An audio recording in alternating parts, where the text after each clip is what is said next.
Good evening and welcome to the University of Scranton and the brand new Loyola Science Center. My name is Joe Dreisbach. I serve as the Associate Provost for Academic Affairs, and I will tell you that I am also a biochemist, so I feel very much at home for many reasons. We're here on this beautiful early autumn evening in Scranton to celebrate the opening of the Loyola Science Center, a project that has spanned nearly 15 years of thought, development, design, and construction.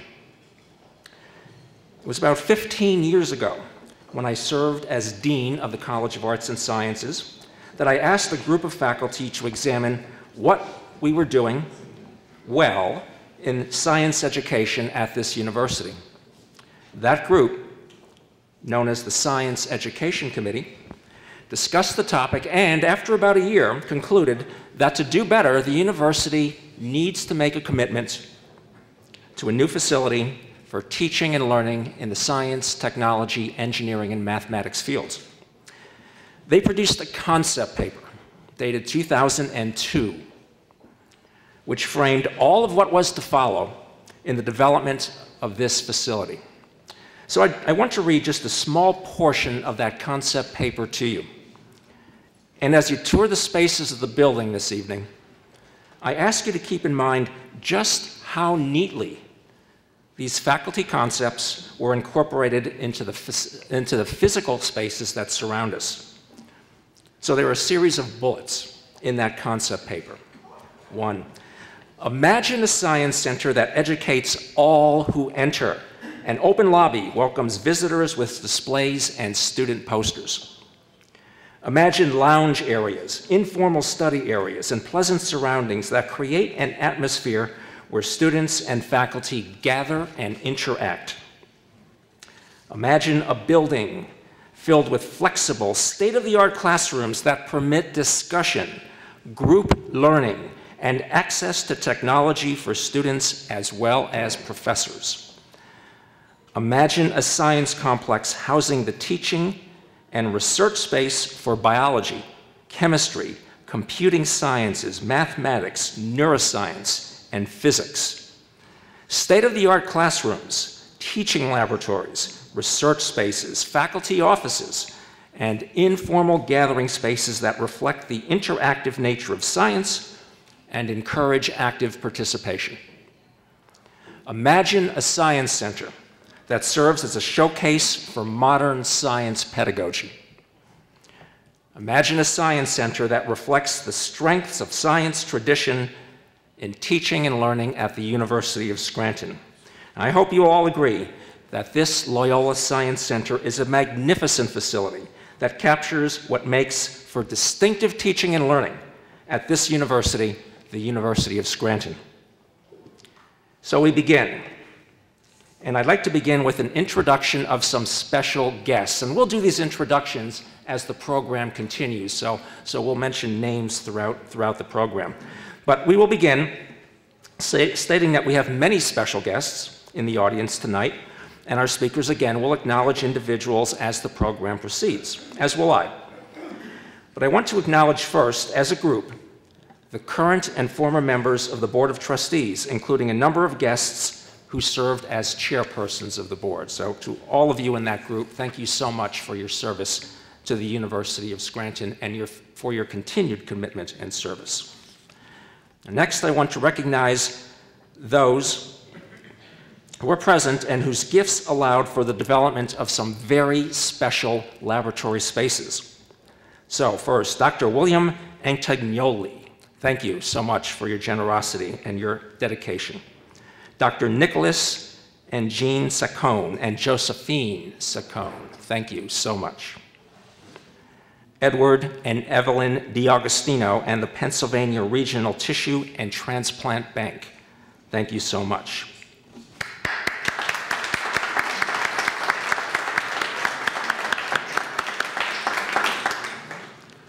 Well, next, I'd like to introduce to you a member of the faculty from the University of Scranton to speak to you about the impact of this facility.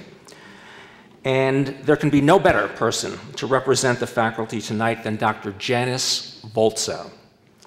Dr. Voltzow is professor in the Department of Biology, and she also serves as chairperson of that department. Dr. Voltzow was one of the 6 faculty members on that original Science Education Committee, which started way back in 1999. So clearly, Dr. Voltzow has been engaged in this project from its very, very beginning. Janice?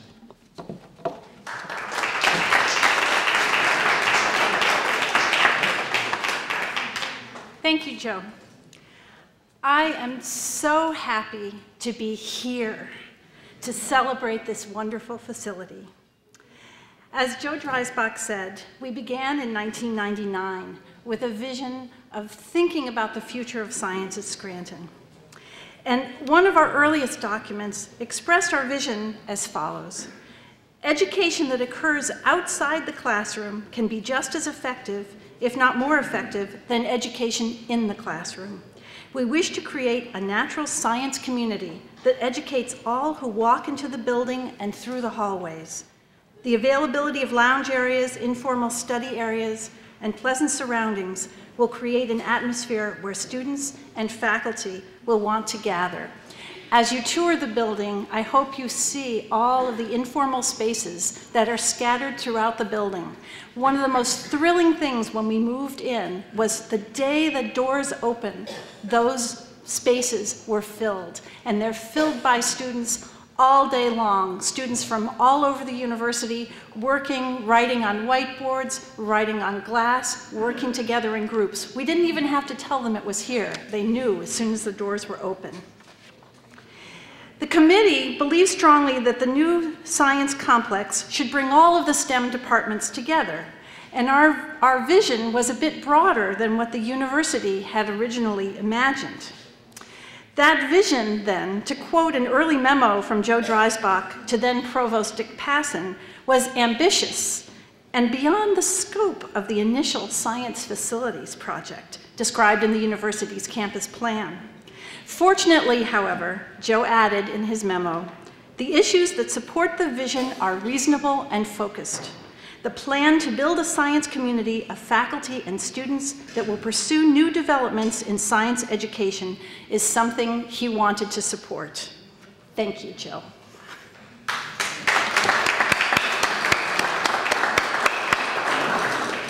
Soon we were off to learn more about how to envision and plan a modern science facility. Teams of faculty and administrators began attending workshops sponsored by Project Kaleidoscope, commonly referred to as PCAL. PCAL was originally funded jointly by the National Science Foundation and several public and private organizations to enhance science education and facilities. Our participation at these meetings really opened our eyes to what we might achieve in our new building. From these workshops and committee meetings, we gained a clearer view of our vision. As Joe said, we sought a science center that would highlight the human, interactive nature of science. It's amazing for me now to look back on our original concept paper and appreciate how true to that vision this project has stayed. As Joe mentioned, we wanted an open lobby that welcomed visitors with displays, aquarium, live plants. We wanted places where students and faculty could gather, both in the classroom, in the laboratory, and informally. We wanted a facility that would bring all of the departments together. In fact, our working name for the building was the Unified Science Center, to symbolize that we were really trying to bring all of our disciplines together. We wanted the building to be beautiful. We wanted it to be welcoming. We said, imagine a visitor confusing the Science Center for the Student Center. While we were working on this vision thing, many others went to work to turn our vision into a reality. We needed people who actually knew something about designing, constructing, and maintaining a building. People who understood technology. People who understood how to convert a parking lot, right here, into a building site and green space. And clearly, we needed money, a lot of money. Through all of this, we have been incredibly fortunate. The University Board of Trustees and Administration, bridging the terms of 3 presidents, persisted in supporting the project through multiple generations of designs and programming. After an extensive search, we were able to engage the architectural firm of Einhorn, Yaffe and Prescott, or EYP for short, to design this project. Working with them was a complete delight. They were able to listen to our sometimes disparate voices and turn them into a harmonious melody while keeping their sense of humor. The construction team of Quandel worked their magic through snow, rain, and ice. They treated the project with care, patience, and exquisite craftsmanship. The university's facilities staff, led by Marty Langen, Jim Devers, and Dave Wilson, helped us translate our vision into a functioning reality. Ron Skutnick and the IT staff worked to keep us both wired and wireless. Our students continued to provide us with inspiration while sharing their opinions on lab design and furnishings. George Gomez, the biology professor who served as the project shepherd, kept us from going astray no matter how much we wandered. Through sometimes mystical financial balancing, Dave Christensen, Ed Steinmetz, and the finance staff developed a plan that would make this expensive project a reality. The Pride, Passion, Promise campaign and other activities of the development office helped us spread our vision to the larger University of Scranton community. And you, our donors, have provided the essential financial support to make it all possible. On behalf of the faculty for whom this building is home, I thank you all. I thank you for permitting us to dream and for making our dreams come true.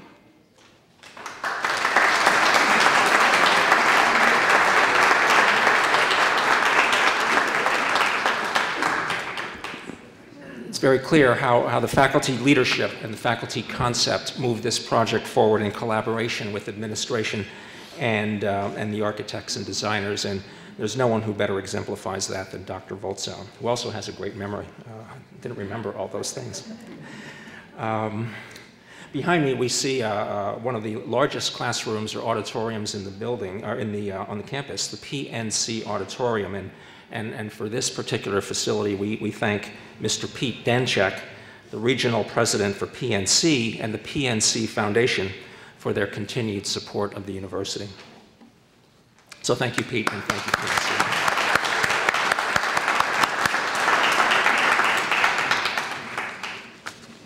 Well, we're all here because of students, and I think that one of the highlights of the evening, in addition to the facility, of course, is our very next speaker. I'm really pleased to introduce one of Scranton's brightest and most accomplished students, Mr. Brad Wierbowski. Brad's a senior and a recipient of the Barry M. Goldwater Scholarship for 2012 and 2013. Now, the Goldwater Scholarship is awarded to fewer than 300 students nationwide.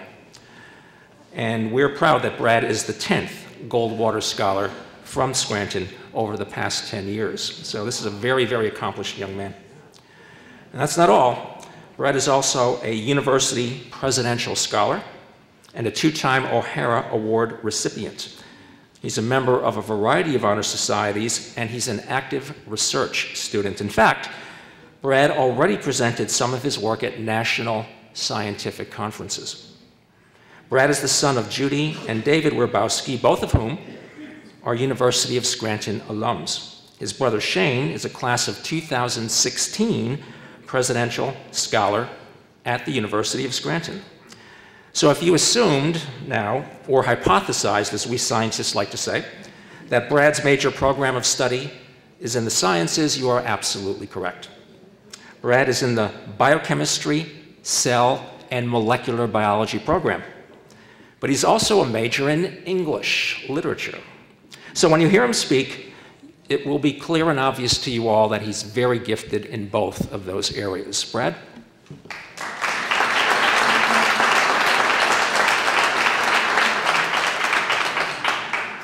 Good evening, everyone. I hope I don't prove Dr. Dreisbeck wrong here with his most recent statement. But To start off, in my junior year of high school, I sort of developed this thing for the musical work of Andrew Lloyd Webber.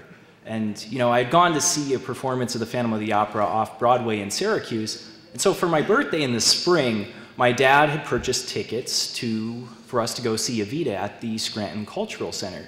And, I was just starting my college search at the time. And so after the show, he decided to take a little bit of a detour and stop at his alma mater on the way home.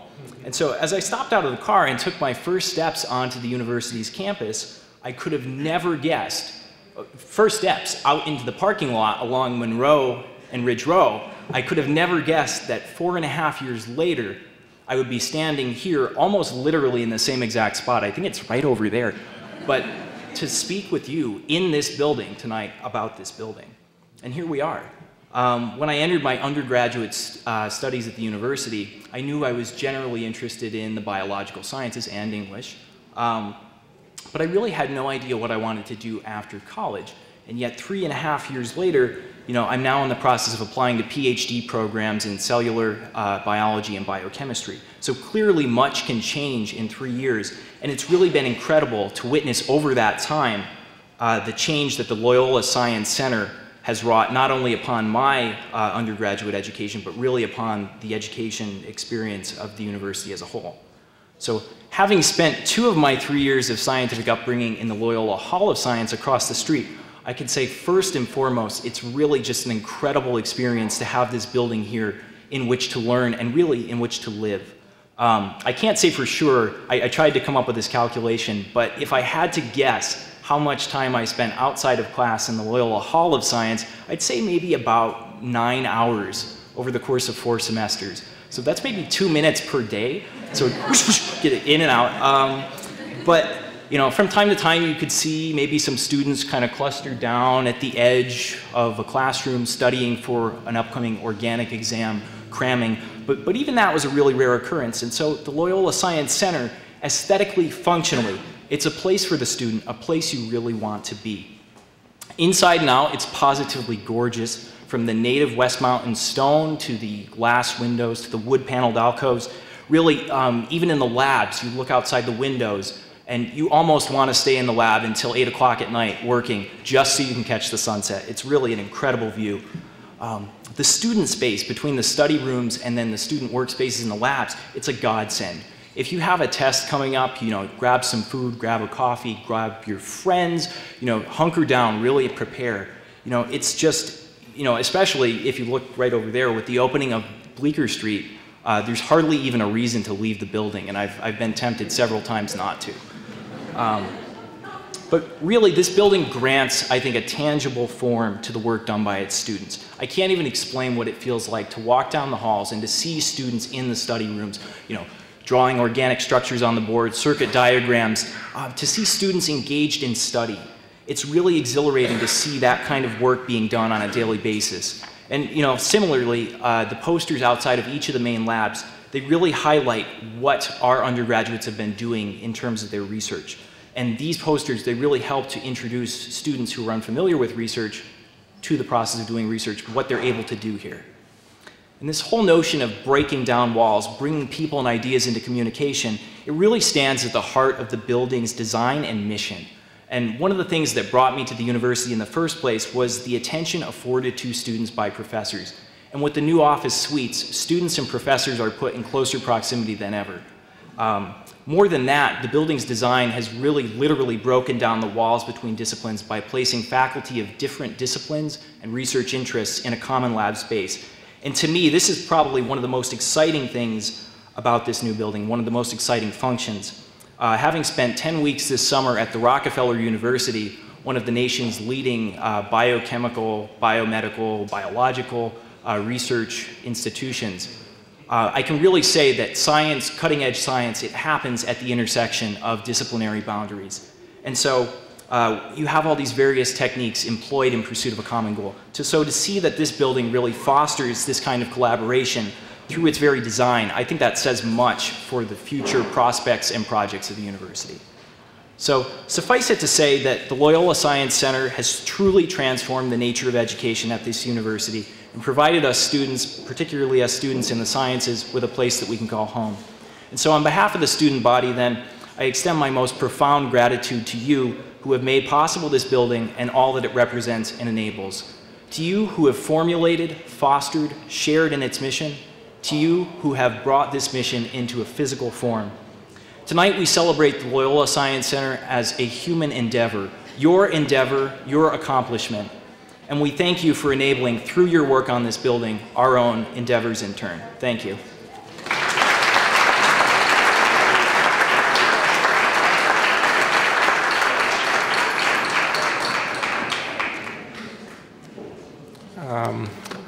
I asked you to expect a wonderful presentation, and Brad lived up to that and more. He's an absolutely fabulous young man and student. In many ways, he exemplifies what we think of as our most focused students, our science students, who really are lean, very serious, and they tend to be task-oriented. When I joined the University of Scranton in '78, I always thought the building had part to do with that. It was a very Spartan building. It's right across the street. You can still see it. Minimal facilities, reasonable labs, but great things happen there. When one would walk in the morning, you'd smell the toluene and the burnt filter paper, the formaldehyde, and things like that. And after about an hour, you didn't smell them anymore. And you knew they were still there, but you know, something going on. Well, if you enter this building at 8 o'clock in the morning, you're going to smell fresh ground coffee, chocolate croissants, all sorts of other pastries. It's really a wonderful difference.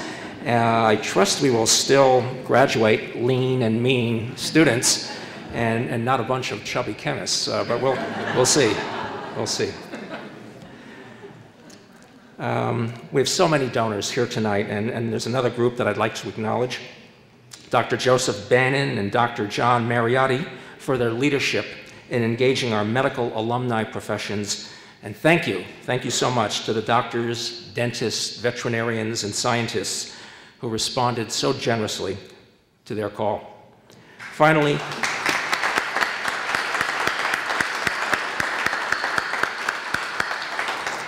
and more generally, I want to acknowledge all donors, each and every one of you, who supported the Pride, Passion, Promise campaign, who helped make this center possible.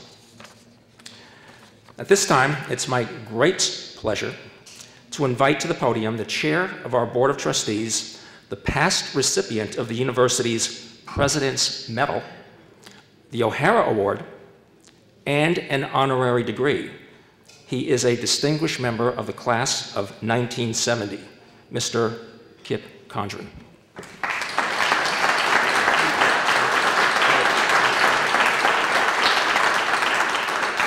Thank you, Joe. On behalf of the Board of Trustees, I would just say a couple of things. The Board of Trustees and the whole university community has always sort of been very proud of the fact that we have a great science program here and a great pre-med program as well. So we back the administration's ideal of building a world-class science facility. Father McShane first, and then Father Pollard, and later Father Kevin Quinn.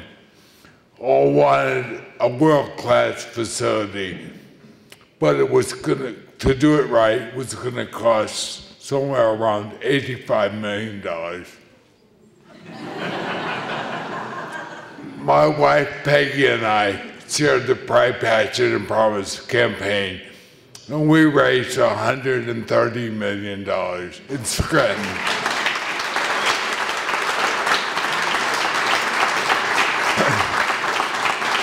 Pretty good for Scranton, when you say. Anyway, the Board of Trustees, all $130 million is not in yet, by the way. So, the contractors won't wait to be paid, as we all know. So, the Board of Trustees did our due diligence very actively to see if we could afford the building. We not only concluded that we could afford it with Ed Steinmetz's help, He's a CFO. He's very, very, very, very good. So we looked at all the scenarios, and then we looked at the worst case scenario. And we concluded not only could we afford to build the building, but we could afford to maintain it into the foreseeable future. So I just, on behalf of the Board of Trustees, who did our homework, I'd just like to say to you, welcome to a great world-class facility. Thank you.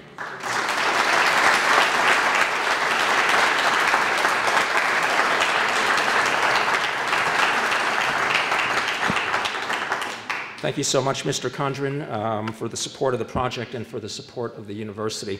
I recall coming back from one of the very first seminars that our science education team attended, a seminar involving design of a facility concept. And I remember a clear lesson that was given to me in one of the sidebar conversations at that conference. And one of the conference members said, your president and your board is going to ask you for the dollar figure. Don't give it to them. And got back to my office on Monday after the weekend conference, and sure enough, I ran into Father McShane, and his first question was, how much? And I said, Father, I'll pull up a set of comparison projects for you. You can get a sense of what the scope might be. And he said, Joe, you think it'll be over 25?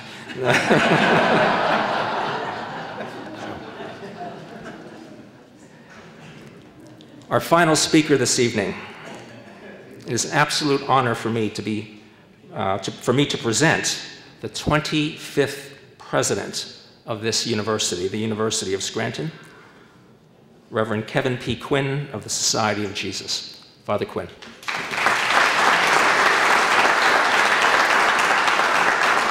Thank you.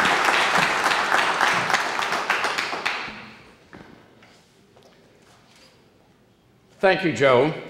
And I want to thank you personally for all you've done to support this project. You yourself are one of the stars of the evening.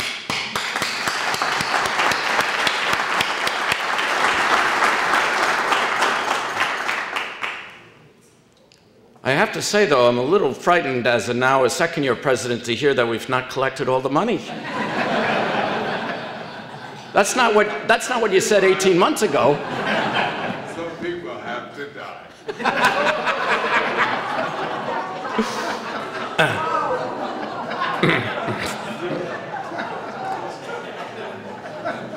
My friends, tomorrow we will dedicate and bless this building, spending time to celebrate its boundless potential to share the future of a Scranton education.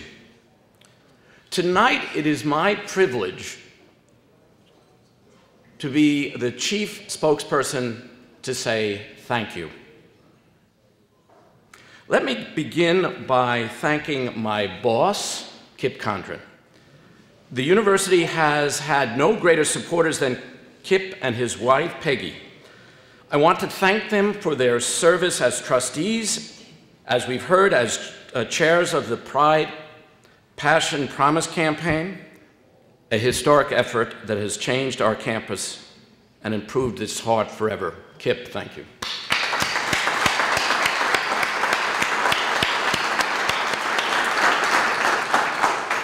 I also want to thank this evening the members of our Board of Trustees, past and present, for their willingness, as you've heard, to take a leap of faith in making this project happen. I also want to acknowledge my predecessors. Father Joe McShane encouraged the initial dreaming of this project, and Father Scott Pillars worked tirelessly to complete the dream and to bring it to fruition. The university will be ever grateful to both of these Jesuits.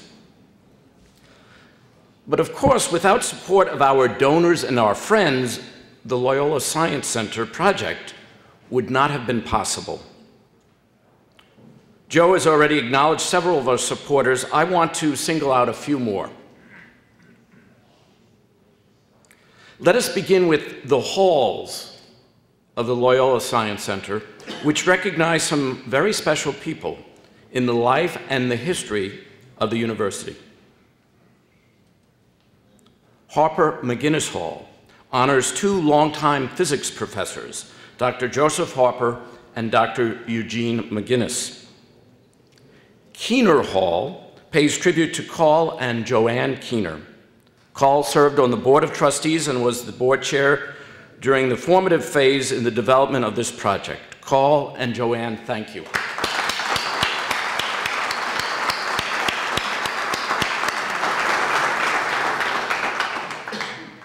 Dr. H. McDonald Hall pays tribute to Dr. Herbert and Mary McDonald.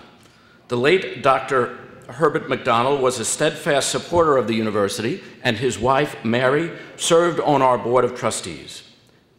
Mary is with us tonight, joined by members of her family. Mary, thank you.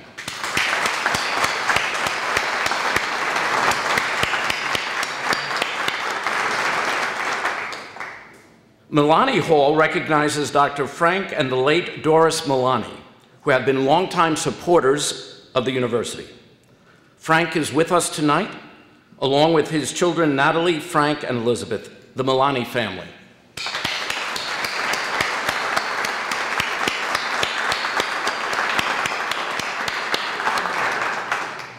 Next, I wanted to acknowledge the support of the Commonwealth of Pennsylvania, Governor Rendell and Governor Corbett, and especially our senators and representatives who strongly advocated for our project in Harrisburg.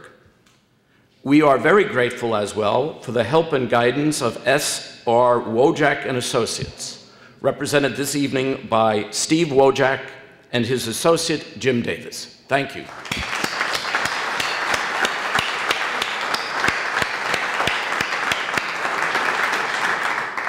The external support we received unleashed the creativity and commitment of our campus planning team and our external partners. Tonight, as we have heard, we celebrate 15 years of hard work and accomplishment by devoted faculty and staff, as well as the expertise and skill of our architect and construction partners. First, the Science Center Advisory Committee, which included Dr. Mcginnis Vozau, whom you have heard this evening, included representatives from across the campus. The Steering Committee provided even more focused attention and is represented tonight by Joe Dreisbeck, Hal Bailey, Provost and Senior Vice President for Academic Affairs, Jim Devers, Assistant Vice President for Facilities and Operations, Ed Steinmetz, Senior Vice President for Finance and Administration, and Dave Wilson, University Architect. For each of these individuals,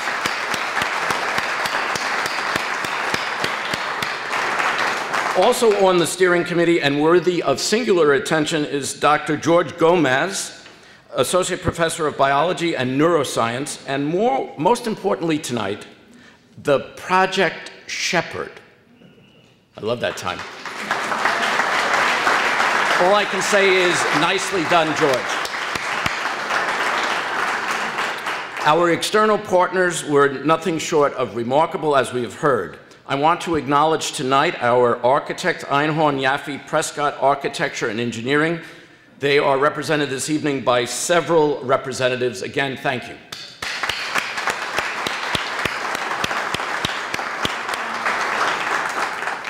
I also want to acknowledge our construction manager, Quandel Construction. There are several representatives from Quandel here as well. Quandel Associates, thank you.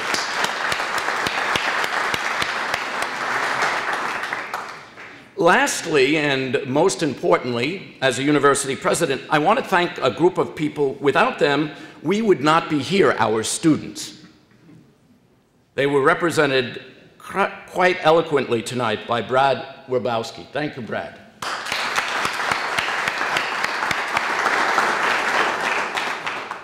This project was led by faculty, but their focus and the focus of all of this and all those in this room has always been our students and the quality of education we provide here at the University of Scranton.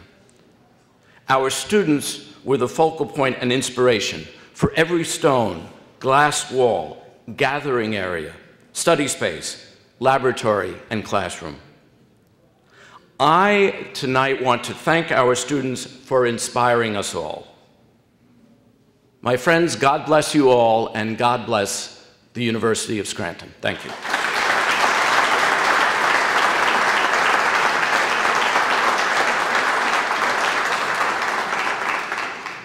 Thank you, Father Quinn. I had the privilege of having dinner with Father Quinn the night of his interview at the University of Scranton.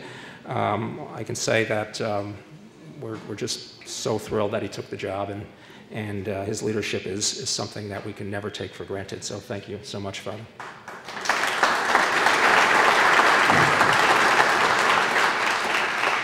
Well, this concludes the formal portion of this evening's program, and what follows is an opportunity to tour the building, view various science demonstrations, talk with friends, colleagues, students, and faculty, and of course, to have some nourishment from the various venues that surround us on the first and second floors of the building.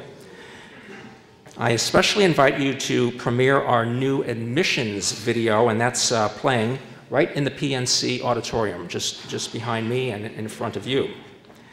You'll find that the food stations on the first floor are located next to the building entrance, and also outside the lecture hall.